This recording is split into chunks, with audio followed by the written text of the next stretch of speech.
अखर जो नालो भे बुनियादी लफ़्ज़ भित। प्यारा बारो अज असां भे अखर जे बारे में पढ़ंदासीं। अलफ़ बे जे 52 निशानियुनि मां हिकु निशानीअ जो नालो भे आहे, जंहिंखे 4 टुका हेठि आहिनि। अॼु असां भे जे बारे में पढ़ंदासीं। भे अखर जो नालो आहे ऐं बुनियादी लफ़्ज़ अथसि भित।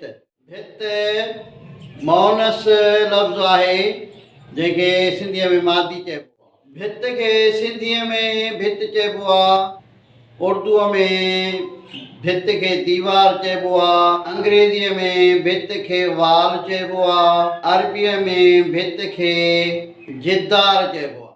भे सां शुरू थींदड़ 4 लफ़्ज़ भित, भत, भत, भतल, इहे 4 लफ़्ज़। ऐं अॼु जो जुमिलो आहे हीअ भित आहे। उर्दूअ में चइबो ये दीवार है। इंग्लिश में अंग्रेज़ीअ में चइबो दिस इज़ वॉल। अरबीअ में चइबो हाज़िही जिद्दार। इहे हो अॼु जा जुमिलो जेके चइनि ॿोलियुनि में तव्हांखे ॿुधायोसीं। असांजी सिंधी पटी हिकु आहे जंहिंमें 52 अखर आहिनि। उन्हनि खे अखर चइबो आहे। अलफ़ खां वठी जे ताईं इहे अखर आहिनि। इन्हनि जा नाला अलॻि अलॻि आहिनि। अखरनि खां पोइ वरी आवाज़ ठहंदा आहिनि।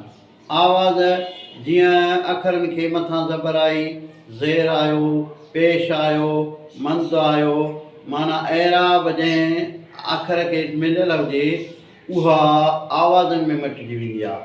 आवाज़नि मां वरी लफ़्ज़ ठहंदा आहिनि। लफ़्ज़ कीअं ठहंदा आहिनि? उहे 4-5 आवाज़ पाण में मिली लफ़्ज़ ठहंदो आहे। 2, 3, 4, 5 लफ़्ज़ मिली जुमिलो ठहंदो आहे। जुमिला वरी पाण में मिली उहा इबारत ठहंदी आहे ऐं कहाणी ठहंदी आहे। उहा कहाणी अॼु तव्हांखे असां ॿुधाईंदासीं ऐं उन कहाणीअ मां कुझु मालूमात हासिल कंदासीं। सवाल जवाब थींदा, लफ़्ज़ थींदा, उहे तव्हां खां पुछबा। उन कहाणीअ जो नालो आहे ग़लति कम जो ग़लति नतीजो। सिंधू दरिया जे किनारे ते कुझु घर हुआ। उन्हनि जो गुज़ारो मच्छी मारे शहर मोकिलण ते हुयो।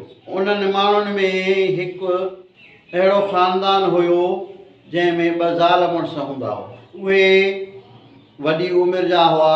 उन्हनि जो गुज़र बि इन मच्छी मान ते हो। हुननि सोचियो त हाणे असां वॾी उमिरि जा थी विया आहियूं, कुझु न कुझु ॿियो सोचिजे। कुझु टाइम खां पोइ हुननि छा कयो जो कुझु पखी पकिड़े उन्हनि जूं अखियूं कढी ॿेड़ीअ ते विहारे छॾियो त जीअं असां ॿिया पखी आसानीअ सां पकिड़े सघूं।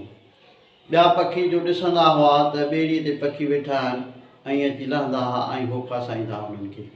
कुझु टाइम गुज़री वियो, हलंदे हलंदे कुझु टाइम गुज़री वियो। कुझु इहे पखी मरी विया, वरी ॿिया वारी अंधा करे विहारनि। उन खां बाद में वरी हुननि छा कयो जो ॿिया पखी विहारे, ॿिया पखी फासाए शहर में खपाइण जे लाइ खणी वेंदा हुआ। हलंदे हलंदे हिननि जी उमिरि कुझु वॾी थींदी वई।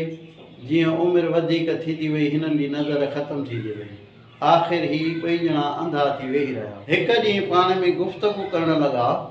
ग़लति कम जो नतीजो ग़लति थींदो आहे। असां जेकॾहिं इहो कमु न कयूं हा, पखियुनि जूं अखियूं न कढूं हा, त शायदि अलाह असां जूं अखियूं न कढे हा, असांखे रोशनी हुजे हा। ऐं उहे आख़िर मरंदे घड़ीअ ताईं अंधा ई रहिया।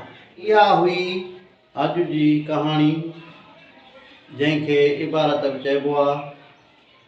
इन मां कुझु तव्हांखे सुवाल जवाब कंदासीं त उन्हनि ज़ाल मुड़ुस पखियुनि खे अंधो करे ॿेड़ीअ ते छाजे लाइ विहारियो? कहिड़े मतिलब जे लाइ विहारियो? छो विहारियो? पखियुनि खां पहिरीं उन्हनि जो गुज़र सफ़र छा ते थींदो हो? कुझु वक़्त खां पोइ उन्हनि खे कहिड़ो नतीजो मिलियो? हिन वीडियो खे लाइक कंदा, शेयर कंदा, फॉलो कंदा। भे भित।